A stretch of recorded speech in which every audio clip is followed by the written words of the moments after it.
Britain के संविधान के अंतर्गत आज हम चर्चा करने जा रहे हैं ब्रिटिश संसद की संप्रभुता। इससे पहले मैंने आपको ब्रिटिश संविधान की विशेषताएं, सम्राट और राजमुकुट, प्रधानमंत्री और कैबिनेट के बारे में विस्तार से बताया था।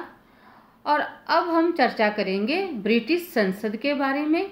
और इसमें आज जो फर्स्ट चैप्टर है वो है ब्रिटिश संसद की संप्रभुता। यदि हम ब्रिटिश संविधान के बारे में अध्ययन करते हैं तो उसमें एक विशेषता आती है कि जो ब्रिटेन की संसद है वो बहुत शक्तिशाली है, सर्वोच्च है। देखिए, भारतीय संविधान का जब हम अध्ययन करते हैं तो भारतीय संविधान के अंतर्गत संसद सर्वोच्च नहीं है। भारतीय संविधान के अंतर्गत सर्वोच्च है भारत का संविधान। तो हमारी संसद को उन विषयों पर ही हमारी संसद कानून बना सकती है जो संविधान के अनुकूल है। और यदि वो किसी ऐसे विषय पर कानून बना देती है जो संविधान के अनुकूल नहीं है तो सर्वोच्च न्यायालय उन्हें अवैध घोषित कर सकता है। लेकिन ब्रिटेन के संविधान की विशेषताओं में ही हमने अध्ययन किया था कि वहाँ जो संविधान है वो सर्वोच्च नहीं है। और यदि हम संविधान को ही देखते हैं तो संविधान का स्वरूप ही लिखित नहीं है, उसका अधिकांश स्वरूप अलिखित है और ना ही वहाँ पर सर्वोच्च न्यायालय की व्यवस्था है।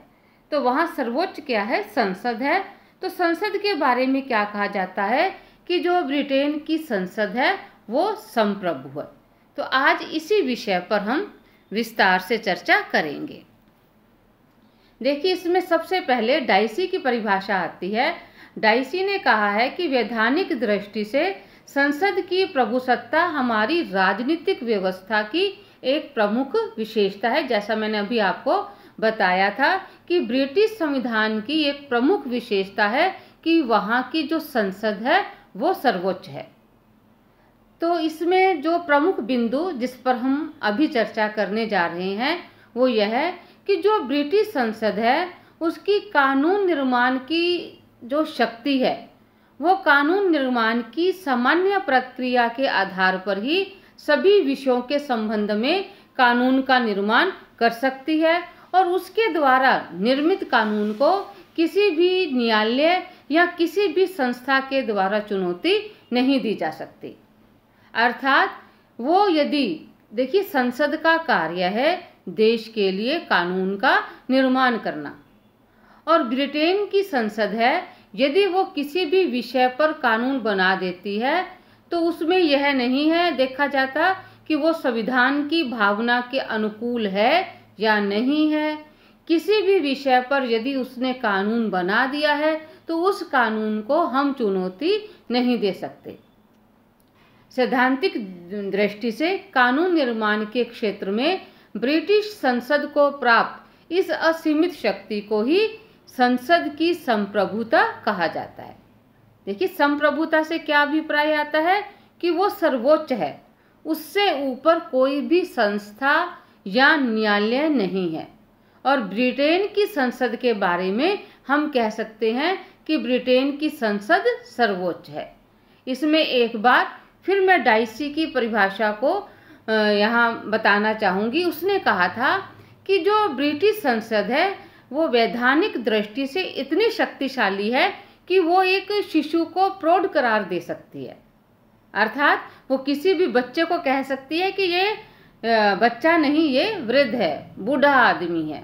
वो किसी भी मृत्यु के बाद किसी भी व्यक्ति को जीवित करार दे सकती है। वह गैर कानूनी संतान को कानूनी करार दे सकती है और उचित समझे तो किसी भी व्यक्ति को अपने मामले में न्यायाधीश बना सकती है। तो इस कोटेशन से स्पष्ट हो जाता है कि सैद्धांतिक रूप से ब्रिटेन की संसद इतनी शक्तिशाली है, वो चाहे जैसा भी कानून, चाहे वो कानून हास्यास्पद ही क्यों ना हो, यानी कि वो ऐसा कानून जिस पर हम विश्वास ही ना कर सके, वो उन विषयों पर भी कानून को बना सकती है। अब इसका जो पहला पॉइंट आता है वो है विधि निर्माण की एकमात्र सत्ता। अब देखिए, जब हमने ब्रिटेन के संविधान को अध्ययन किया था तो ब्रिटेन में क्या था? एकात्मक शासन। दो प्रकार के शासन होते हैं, एक है संघात्मक शासन, दूसरा है एकात्मक शासन। अमेरिका में है संघात्मक शासन, तो वहाँ कानून निर्माण की शक्तियों का विभाजन हो जाता है। कुछ विषयों पर केंद्र सरकार को कानून बनाने का अधिकार होता है और कुछ विषयों पर राज्य सरकारें कानून बनाती हैं। भारत में भी ऐसा है। लेकिन ब्रिटेन में क्या है? ब्रिटेन में पूर्णतया एकात्मक शासन है। वहाँ समस्त शक्तियाँ केंद्र सरकार के पास है। अब क्योंकि समस्त शक्तियाँ केंद्र सरकार के पास है, तो कानून बनाने का अधिकार किसके पास आ जाता है? संसद के पास। वहाँ राज्य सरकारों के पास कानून निर्माण की शक्ति नहीं है। तो इस कारण से क्या कहा जाता है कि ब्रिटेन में जो संसद है वो विधि निर्माण की एकमात्र सत्ता है। वहाँ किसी दूसरी संस्था को कानून बनाने का अधिकार नहीं है। सेकंड पॉइंट देखिए कि कानून निर्माण की शक्ति की कोई सीमा नहीं है। ये मैंने अभी आपको स्टार्टिंग में बताया है कि ब्रिटिश संसद किसी भी विषय पर कानून बना सकती है। कानून निर्माण शक्ति की कोई सीमा नहीं है, उस पर कोई प्रतिबंध नहीं है कि वो किसी संविधान के अनुकूल या किसी भी संस्था के द्वारा उस पर किसी भी प्रकार का प्रतिबंध नहीं है। वो चाहे वो किसी भी विषय पर कानून बना सकती है। ब्रिटेन में ऐसा कोई भी विषय नहीं है जिसके संबंध में संसद कानून का निर्माण न कर सके। संसद की शक्ति तथा अधिकार क्षेत्र इतना सर्वोपरि और पूर्ण है कि इसकी कोई सीमाएं नहीं बांधी जा सकती। नेक्स्ट आता है कि किसी भी कानून में परिवर्तन की क्षमता। अब ऐसा है, भारत में यदि कानून में कोई संशोधन करना है, संविधान में संशोधन करना है, तो उसके लिए पूरी प्रक्रिया को अपनाना पड़ता है। लेकिन इंग्लैंड में ऐसा नहीं है। इंग्लैंड में संसद किसी भी कानून में परिवर्तन कर सकती है। जब हमने ब्रिटेन के संविधान का अध्ययन किया था, तो ब्रिटेन का संविधान क्या था? एक लचीला संविधान था। लचीला संविधान होने के कारण साधारण विधि के द्वारा भी उसमें परिवर्तन किया जा सकता है। देखिए, ब्रिटिश संसद के बारे में क्या कहा जाता है कि ब्रिटिश संसद किसी भी कानून में अपनी इच्छा अनुसार कोई भी परिवर्तन कर सकती है, चाहे साधारण विधि हो या संवैधानिक विधि। ब्रिटिश संसद इस प्रकार का समस्त कार्य अपने साधारण बहुमत से कर सकती है, यानी कि इसके लिए उसे विशेष बहुमत की आवश्यकता नहीं होती। ब्रिटिश संसद जिस प्रक्रिया के आधार पर कहते हैं जंगली चिड़ियों की रक्षा के लिए कानून बना सकती है, उसी कानून के आधार पर वो वहाँ के नागरिकों की रक्षा के लिए भी कानून बना सकती है। कहने का अभिप्राय क्या है कि ब्रिटिश संसद इतनी शक्तिशाली है कि वो सम्राट, प्रधानमंत्री, इवन वहाँ के जो महत्वपूर्ण अधिकारी हैं, कोई भी संवैधानिक संस्थाएं हैं, किसी भी विषय पर कोई भी चेंज करना हो, वो चेंज ब्रिटेन की संसद कर सकती है। ब्रिटिश संसद की शक्तियों के बारे में कहना चाहूँगी मैं आपको। यदि ब्रिटेन की संसद चाहे कि वहाँ अब राजतंत्र नहीं, देखिए सैद्धांतिक रूप में वहाँ आज भी राजतंत्र है। यदि ब्रिटिश संसद चाहे कि राजतंत्र नहीं, वहाँ गणतंत्र होना चाहिए, तो वो इस विषय पर भी कानून बना सकती है। यदि वो सोचे कि प्रधानमंत्री के जो निर्वाचन प्रक्रिया है उसमें चेंज लाना है, तो उसमें भी चेंज ला सकती है। लेकिन भारत में ऐसा नहीं है। भारत की जो संविधान की मूल भावनाएं हैं, संसद उसमें किसी प्रकार का चेंज नहीं ला सकती। लेकिन ब्रिटेन में क्या है, जो चाहे वो चेंज ला सकते हैं। लेकिन मैं इसके बारे में अभी आपको मैं और बताऊंगी। वो सब ये सैद्धांतिक रूप में करती है, व्यवहार में ऐसा नहीं देखने को मिलता। अब देखिए नेक्स्ट क्या आता है कि कैसे वहाँ की संसद संप्रभु है। न्यायिक पुनरावलोकन की कोई व्यवस्था नहीं है। न्यायिक पुनरावलोकन किसे कहते हैं? देखिए, जैसे भारत में भी है न्यायिक पुनरावलोकन, अमेरिका में भी न्यायिक पुनर्विलोकन की व्यवस्था है। क्या है न्यायिक पुनर्विलोकन? कि संसद यदि कोई कानून बनाती है तो क्या होना चाहिए, वो संविधान के भावना के अनुकूल होना चाहिए। यदि वो नहीं है तो सर्वोच्च न्यायालय उस कानून की जांच करता है कि वो संविधान के अनुकूल है या नहीं, यानी कि पुनर्विलोकन, पुनः जांच करता है कि वो संविधान के अनुकूल है या नहीं है। और यदि वो संविधान के अनुकूल नहीं है तो उसको क्या है, अवैध घोषित कर देते हैं। अब क्या है, ब्रिटेन में ये व्यवस्था ही नहीं है, वहाँ न्यायिक पुनर्विलोकन जैसी कोई व्यवस्था नहीं है। तो इस कारण से ब्रिटेन की संसद जिस विषय पर भी कानून बना देती है उसको चैलेंज नहीं किया जा सकता। अर्थात ब्रिटिश न्यायालय संसद द्वारा निर्मित किसी विधि या उसके किसी भाग को न तो अवैध घोषित कर सकते हैं और न ही उसे लागू करने से इनकार कर सकते हैं। संसद द्वारा निर्मित प्रत्येक कानून ब्रिटिश न्यायालयों सहित ब्रिटेन की प्रत्येक सत्ता के लिए अनिवार्य रूप से मान्य है। तो ये थी कुछ बिंदु कि क्यों कहा जाता है कि ब्रिटिश संसद एक संप्रभु संस्था है। उसके पीछे देखिए 2 प्रमुख कारण मैं बताऊंगी, संक्षेप में आपको अच्छे से समझ में आ जाएंगे। एक तो वहाँ पर जो संविधान है उसका स्वरूप अलिखित है, ठीक है, वो लिखित स्वरूप में नहीं है। संविधान सर्वोच्च नहीं है, सर्वोच्च है वहाँ की संसद। सर्वोच्च न्यायालय भी नहीं है, सर्वोच्च है वहाँ की संसद। समझ रहे हो ना बात को। तो अब जब संविधान सर्वोच्च नहीं है, न्यायालय सर्वोच्च नहीं है, सर्वोच्च संसद है, और दूसरा क्या है कि ऐसी कोई व्यवस्था नहीं है कि संसद द्वारा बनाए गए कानूनों को चैलेंज किया जा सके, तो इसका दूसरा अर्थ क्या निकलता है कि उसकी शक्तियों पर किसी प्रकार की कोई सीमाएं नहीं है। वो चाहे तो किसी भी विषय पर कानून बना सकती है, उसको लागू कर सकती है, वो वहाँ की किसी भी संस्था का अंत कर सकती है, अधिकारों में कमी कर सकती है, कुछ भी कर सकती है। तो ये सब पढ़ने के बाद, समझने के बाद क्या लगता है कि वहाँ की जो संसद है वो क्या हो गई, वो तो डिक्टेटरशिप में आ जाएगी। वो तो कुछ भी मनमाना कानून बना सकती है, ठीक है, अपनी शक्तियों को बहुत ज़्यादा बढ़ा सकती है, जनता के अधिकारों का हनन कर सकती है, वहाँ की व्यवस्था में चेंज कर सकती है, लेकिन व्यवहार में ऐसा नहीं है। देखिए, वैधानिक दृष्टि से ब्रिटिश संसद पूर्ण प्रभुसत्ता संपन्न है।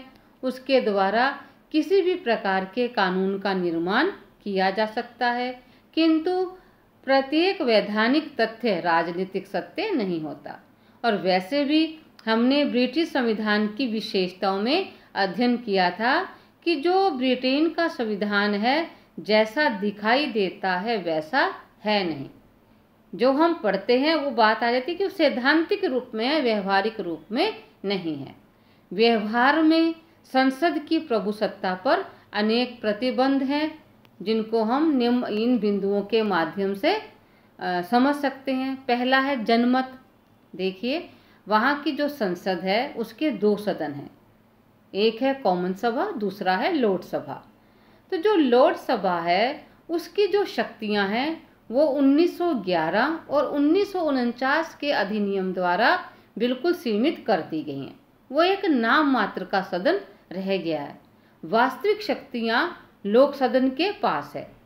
और लोक सदन में कौन लोग आते हैं? जनता के द्वारा चुने हुए प्रतिनिधि आते हैं। तो यदि संसद मनमाना कानून बनाने लग जाएगी, यदि संसद निरंकुश हो जाएगी, तो जनता उन्हें दोबारा, उनके प्रतिनिधियों को दोबारा जीतने का मौका नहीं देगी। अब क्योंकि जो लोक सदन है वो जनता द्वारा प्रत्यक्ष रूप से निर्वाचित होता है और इसके द्वारा जनमत के विरुद्ध किसी कानून के निर्माण का साहस नहीं किया जा सकता। दूसरा आता है नैतिक बंधन। देखिए, वैधानिक दृष्टि से संसद प्रभुसत्तावान है, लेकिन व्यवहार में संसद के द्वारा नैतिक धारणाओं के विरुद्ध किसी कानून का निर्माण नहीं किया जा सकता। जेनिंग्स ने क्या कहा है कि यदि कोई विधानमंडल ये कह दे कि नीली आंखों वाले बच्चों की हत्या कर दी जाएगी तो क्या ये संभव है? वो ऐसा वास्तव में कोई भी कानून नहीं बना सकती जो जनता के हितों के विरुद्ध हो, जो जनता पर अत्याचार करे। वो ऐसा किसी भी कानून का निर्माण नहीं कर सकती। नेक्स्ट जो सबसे महत्वपूर्ण बात है वहाँ की परंपराएं। इसको हमने अभिसमय और परंपराओं वाले चैप्टर में भी अध्ययन किया था कि जो ब्रिटेन का राजनीतिक जीवन है वहाँ के लोगों का, उसमें परंपराओं को महत्वपूर्ण स्थान प्राप्त है। वहाँ आज भी सब कुछ परंपराओं के अनुसार चलता है। ठीक है, तो बदलती हुई परिस्थितियों के कारण यदि किसी परंपरा की उपयोगिता समाप्त हो जाती है तो कानून के द्वारा उसमें परिवर्तन किया जा सकता है, लेकिन जब तक ऐसा ना हो संसद के द्वारा ऐसा कोई परिवर्तन नहीं किया जा सकता। फिर आता है विधि का शासन। वहाँ पर क्या है? विधि का शासन है और विधि की दृष्टि में, कानून की दृष्टि में सभी व्यक्ति समान हैं। तो जो विधि का शासन है वो भी संसद की प्रभुसत्ता पर एक प्रतिबंध है। यदि ब्रिटिश संसद विधि के शासन का उल्लंघन करती है तो लगभग वैसी ही गंभीर जन प्रतिक्रिया होगी जैसी गंभीर प्रतिक्रिया किसी देश में शासन द्वारा मौलिक अधिकारों का उल्लंघन किए जाने पर होती है। एक और है वेस्टमिनिस्टर परिनियम। इसके द्वारा संसद की प्रभुसत्ता को थोड़ा सीमित किया गया है। प्रदत्त व्यवस्थापन।